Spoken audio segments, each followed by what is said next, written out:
हा, तर last time आपण काय स्टडी करत होतो, तर lens with one surface silvered. Okay, हा पार्ट आपल्याला स्टडी करायचा. Lens with one face silvered. Lens with one face silvered म्हणजे काय, लेन्सचा एक सरफेस जो आहे तो आपल्याला काय करायचा आहे, मिरर लाईक करायचा आहे. इट इज लाईक दिस. म्हणजे ती कुठल्याही प्रकारची लेन्स असेल. For example, this is a convex lens, this is a concave lens, or this is a plano convex lens. This is a plano convex lens, or it may be a plano concave lens. आणि त्याच्यातला कुठलाही एक surface काय करायचा आहे आपल्याला, silvered करायचा आहे, म्हणजे त्याला पॉलिश करायचा आहे. So it acts like a mirror. ठीक आहे.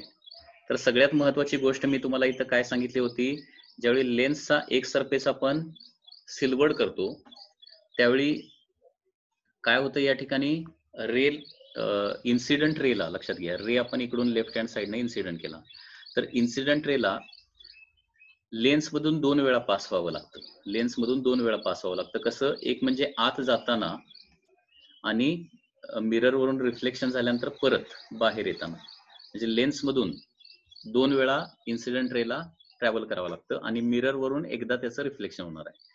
आणि त्याच्यामुळे आपल्याला इथं रिझल्टंट फोकल लेंथ काढावं लागेल. आणि रिझल्टंट फोकल लेंथचा फॉर्म्युला काय असतो, म्हणजे एक सरफेस सिल्वर्ड असेल तर resultant focal length of this combination is given by formula 1/fm minus 2 times 1/fl.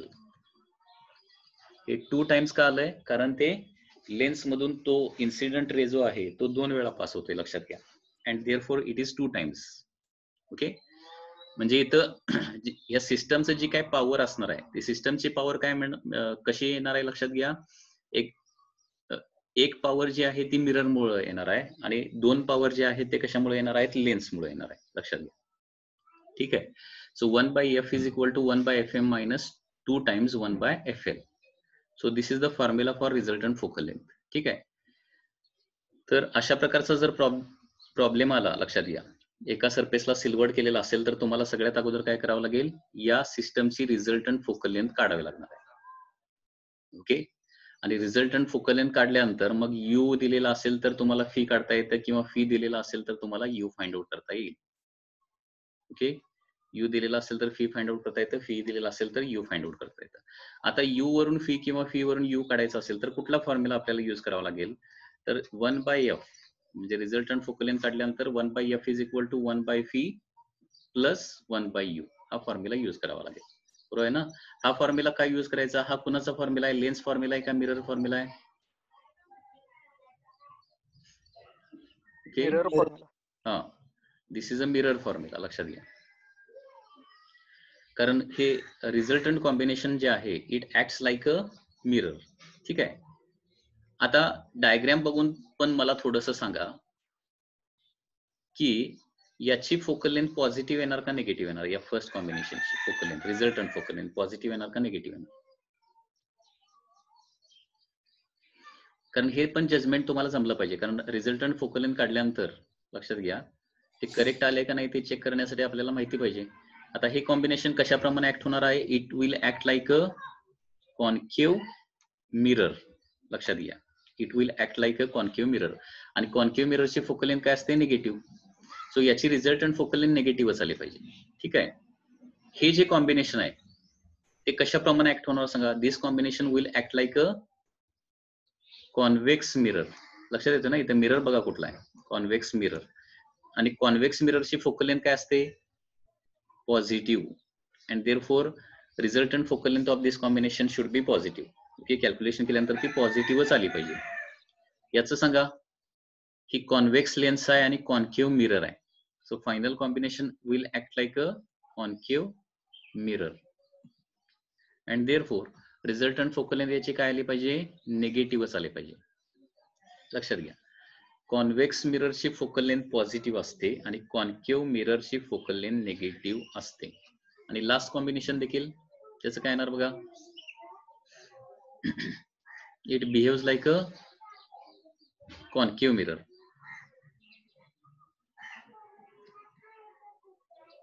Sorry, concave mirror की कॉन्व्हेक्स मिरर हे कॅल्क्युलेशन करून बघावं लागेल आपल्याला काय येते ते. इट विल बिहेव लाईक, हे कॅल्क्युलेशन करून बघूया याचं रिझल्ट आणि काय येतं. ठीक आहे.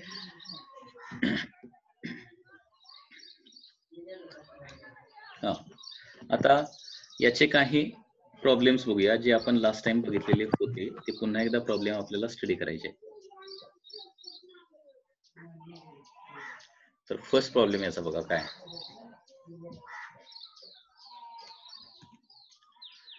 Plano convex lens of radius 10 centimeter. There is a plano convex lens of radius 10 centimeter. So this is a plano convex lens. याची रेडियस किती आहे?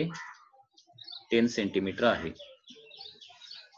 And is silvered on plain side. Plain side काय केलेली आहे? याची silvered केलेली आहे, polish केलेली आहे. Acts like a mirror. The focal length of the म्हणजे resultant focal length of this combination काय येणार आहे? तर आपल्याला पुन्हा एकदा बघा, रिझल्टंट फोकल लेंथचा फॉर्म्युला काय आहे? 1/f is equal to 1/fm minus 2 times 1/fl. तुम्हाला काय करावं लागेल? 1/fm काढावं लागेल आणि 1/fl अगोदर फाइंड आउट करावं लागणार आहे. ओके, आता मला सांगा इथं fm किती येणार आहे? fm बोला, फोकल लेंथ ऑफ मिरर किती येणार? इन्फिनिटी. इन्फिनिटी येणार. इन्फिनिटी काय येणार? कारण मिरर कुठं आहे बघा, प्लेन सरफेस हा मिरर आहे ना.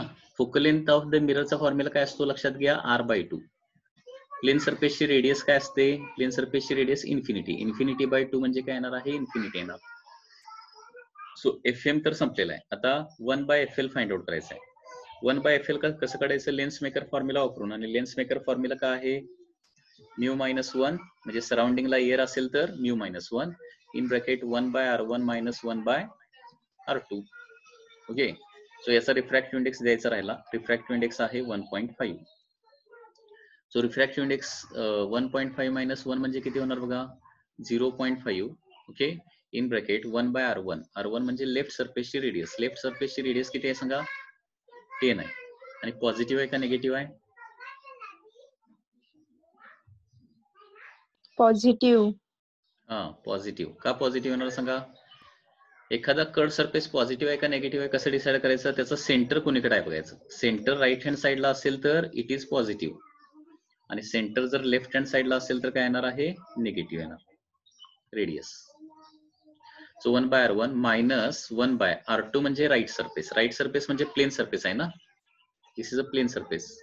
प्लेन सरफेसची रेडियस काय असते? इन्फिनिटी. सो इथं काय होणार? 0.5 म्हणजे 1/2. 1/10 मायनस 1/इन्फिनिटी म्हणजे 0 झालं ना. म्हणजे हे काय झालं? हे 1/10. सो येणार आहे 1/20. सो 1/20 म्हणजे 1/fl झालं. सो रिझल्टंट फोकल लेंथ येणार आहे किती? 1/f is equal to 1/fm म्हणजे 1/इन्फिनिटी मायनस 2 टाइम्स. ओके, 1/fl ची व्हॅल्यू किती आली? 1/20 आलेली आहे. सो आन्सर तुमचं काय येणार आहे? Minus 1/10. So this combination will act like a concave mirror. हे लक्षात ठेवा. So focal length किती आली इथं? -10. So this combination will act like a concave mirror. मग याच्यामध्ये परत क्वेश्चन विचारला की या कॉम्बिनेशनच्या समोर सपोज आता काय केलं? कॉम्बिनेशनच्या समोर object is placed at 30 centimetre. Object is placed at 30 centimetre. Okay, तर इमेज डिस्टन्स अप्रॉक्सिमेटली कॅल्क्युलेशन न करता सांगा रे, इमेज डिस्टन्स किती येणार कॅल्क्युलेशन न करता?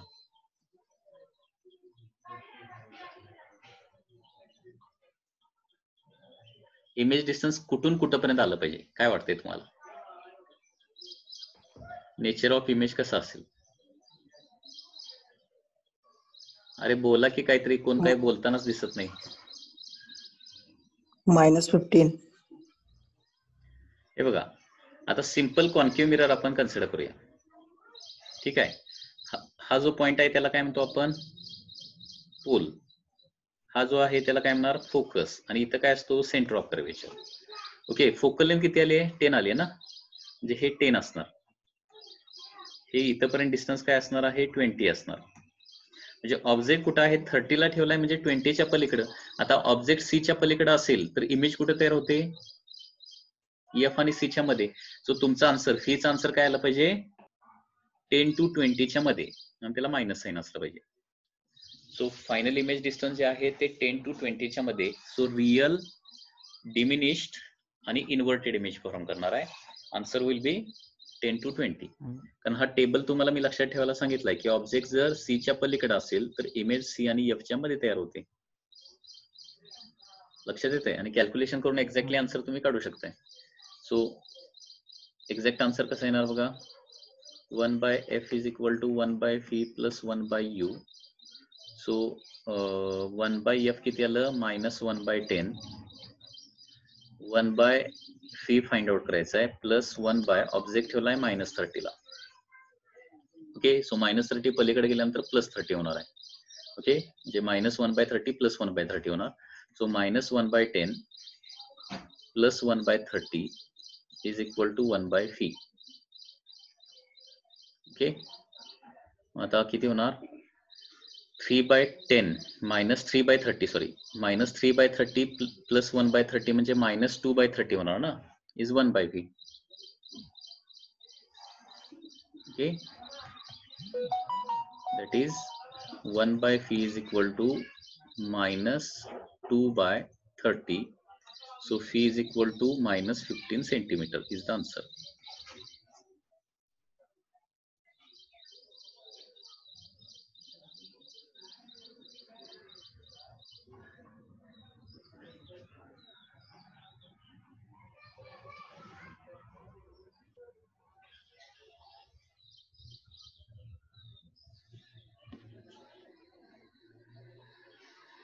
Next question.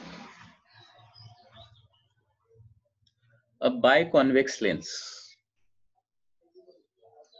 There is a biconvex lens like this. There is a biconvex lens is prepared from a glass of refractive index 3 by 2. Radius of each surface is 25. दोन्ही surface ची radius 25. One surface is silvered. Suppose right hand side surface is silvered. Where the object is placed so that image coincide with it. Question का आहे where object should be placed so that image coincides with it. ठीक आहे, आता बघा तोच formula आपल्याला use करावा लागेल. 1 by f is equal to 1 by fm minus 2 times 1 by fl. Okay, हा आता fm काढूया अगोदर. fm focal length of the mirror. आता मिरर कुठे आहे बघा, इथं राईट हँड साइडला मिरर आहे. त्याची रेडियस किती आहे, फोकल लेंथ काय असतं रेडियस बाय 2 ना. So 25 by 2. Okay, that is -25 by 2. कारण कॉन्केव्ह मिररची फोकल लेंथ काय असते निगेटिव्ह, किंवा रेडियस ऑफ कर्वेचर निगेटिव्ह आहे, त्याच्यामुळे फोकल लेंथ देखील निगेटिव्ह येणार. सो 1 by fm ची व्हॅल्यू आली आपली 1 by fm ची -2 by 25.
हा, so 1/fm is equal to -2/25 आणि आता 1/fl फाइंड आउट करावं लागेल.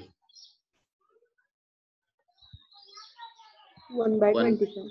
हा, 1/50. 1/fl is equal to mu -1 in bracket 1/r1 minus 1/r2. Okay, that is 0.5. Okay, in bracket 1/r1. r1 किती येणार आहे? +25.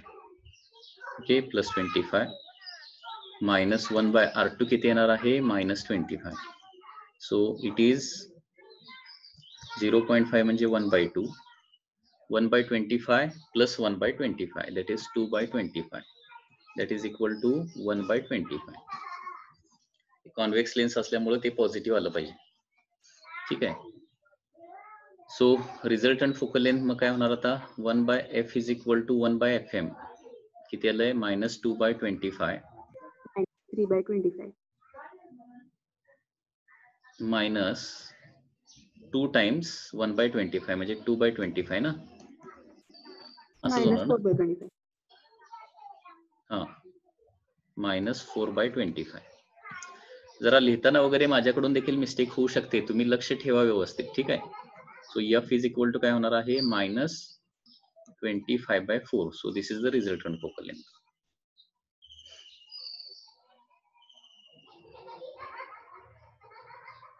हा, तर रिझल्टंट फोकल लेंथ -25/4 म्हणजे हे जे कॉम्बिनेशन आहे, this will act like a concave mirror, की ज्याची फोकल लेंथ असणार आहे -6.25. 25/4 म्हणजे 6.25. आता इथं परत क्वेश्चन काय विचारलाय? Where the object should be placed so that image coincide with it. Okay, तर आन्सर काय येणार लक्षात घ्या. तुम्हाला माहित आहे की कॉन्केव्ह मिररच्या बाबतीत ऑब्जेक्ट ज्यावेळी सी वर ठेवला जातो त्यावेळी काय होते? इमेज देखील एक्झॅक्टली सी लाच तयार होते. ऑब्जेक्ट सी ला ठेवल्यावर इमेज सी लाच तयार होते. सी म्हणजे सेंटर ऑफ कर्वेचर ना, म्हणजे 2 टाइम्स रेडियस येणार. आन्सर काय येणार त्याचं? डायरेक्टली 12.5. 6.25 चं डबल 12.5 इज द आन्सर. किंवा कॅल्क्युलेशन करून देखील तुम्ही काढू शकता.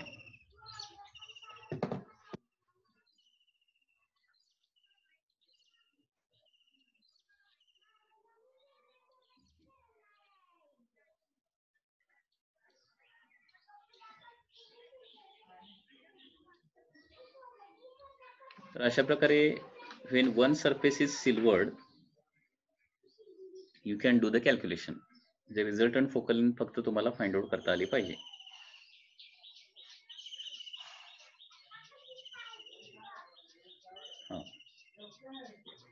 याच्यानंतर काही महत्वाच्या गोष्टी आपल्याला स्टडी करायच्या. Suppose there is a lens like this and it is made up of number of layers of different material parallel to the axis. म्हणजे ही लेन्स जी आहे, लेन्सच्या समोर इथे एक ऑब्जेक्ट ठेवलाय and this lens is made up of number of layers parallel to the axis. ठीक आहे. Suppose diagram is like this.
मला सांगा इथं नंबर ऑफ इमेजेस किती असतील, number of images if lens is made like दिस.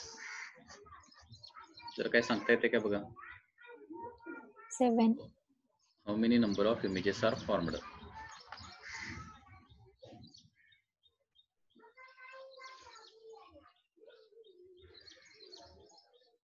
इथे number of layers किती आहेत बघा. This is layer number 1, 2, 3, 4, 5, 6 and 7. तर नंबर ऑफ इमेजेस जे आहे ते इक्वल टू 7. हे आन्सर रॉंग आहे. नंबर ऑफ लेयर्स मोजायचे नाही आहेत, लक्षात घ्या. नंबर ऑफ लेयर ऐवजी 4. नंबर ऑफ मटेरियल्स किती आहेत ते मोजायचे. हे बघा, हे 1 नंबर मटेरियल आणि 7 नंबर मटेरियल एकच आहे, ठीक आहे. त्याच्यानंतर हे 2 नंबर मटेरियल आणि 6 नंबर मटेरियल एकच आहे, ओके. त्याच्यानंतर 3 नंबर मटेरियल आणि 5 नंबर मटेरियल एकच आहे. म्हणजे असे किती मटेरियल आहेत इथं. 1, 2, 3 and 4. 4च मटेरियल तुम्हाला दिसत आहे. सो करेक्ट आन्सर काय येणार आहे, number of images is equal to 4 येणार. 4 इमेजेस म्हणजे डिफरंट रिफ्रॅक्टिव्ह इंडेक्स असेल तर 4 इमेजेस तयार होणार आहे. म्हणजे त्या रिफ्रॅक्टिव्ह इंडेक्स नुसार जिथं फोकस येईल तिथं काय होणार आहे, त्यांच्या इमेजेस. म्हणजे ऑब्जेक्ट इन्फिनिटीला असेल तर त्या ठिकाणी इमेजेस तयार होणार आहे फोकसला exactly.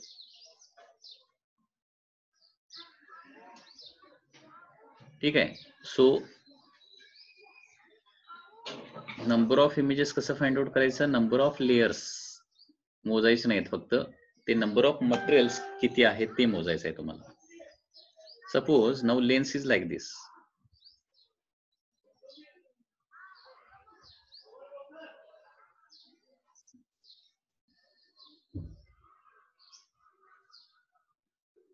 This is the axis and now there are number of materials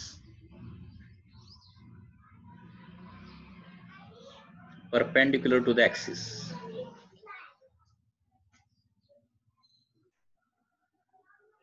Okay, आता सपोज इथं 4 मटेरियल्स आहेत.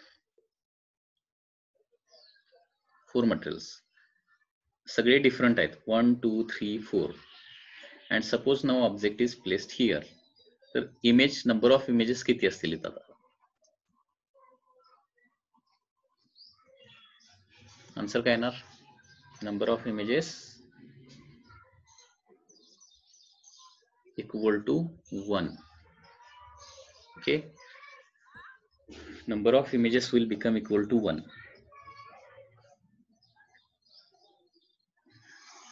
After that, suppose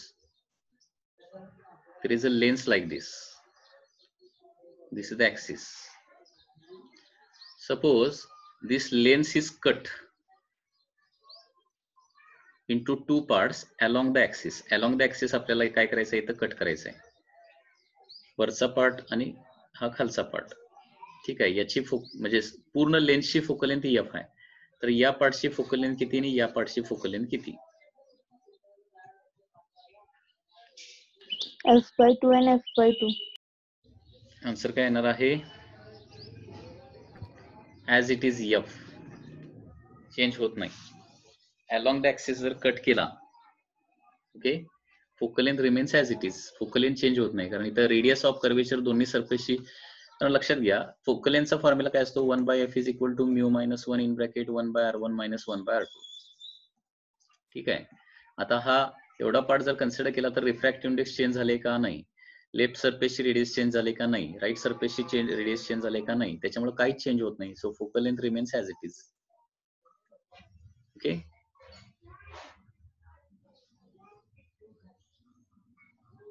suppose now lens is cut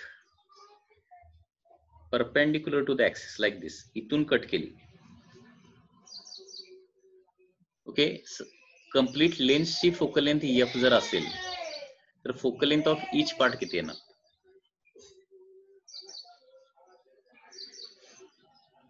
म्हणजे बाय कॉन्व्हेक्स लेन्स जी होती ती काय होणार आता, प्लेनो कॉन्व्हेक्स लेन्स होणार. हे ऑलरेडी आपण एकदा डिस्कशन केलेलं आहे. रिझल्टंट फोकल लेंथ किती होणार?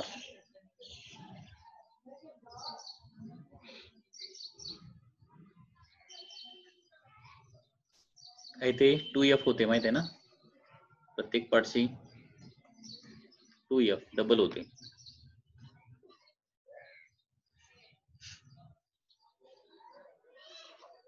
Next, suppose there is a biconvex lens, it is cut perpendicular to the axis. perpendicular to axis cut करायचा आहे आणि त्याच्यानंतर समजा हे जे दोन पार्ट होत आहेत, this is part number 1 and this is part number 2, दोन पार्ट होत आहेत. तर ते दोन पार्ट सपोज असे ठेवले आपण इन कॉन्टॅक्ट.